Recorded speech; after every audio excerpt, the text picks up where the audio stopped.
Napakahirap sa isang ina na pagkatapos kang palakihin, hindi mo na-appreciate yung pagpupuyat niya.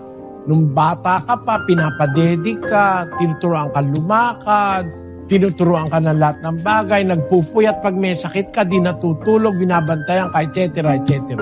Pagkatapos nun, dinadabugan pa ng anak. Hindi appreciated.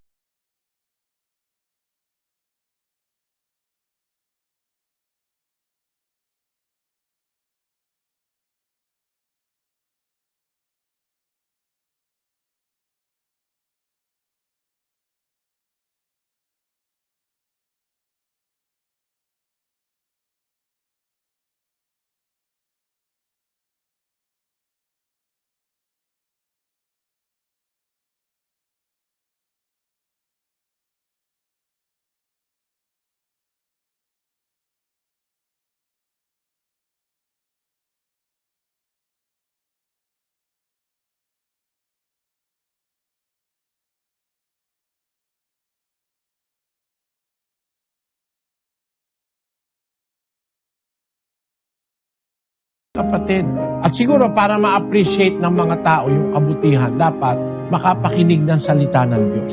Siguro ang kulang sa inyo, sa pamilya, yung makapakinig ng aral ng Diyos, matutunan yung aral ni Kristo.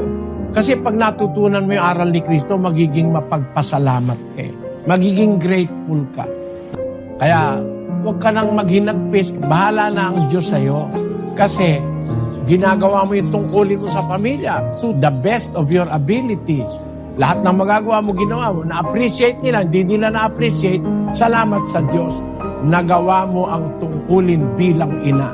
At pagharap mo sa Diyos, masasabi mo, I have done my share.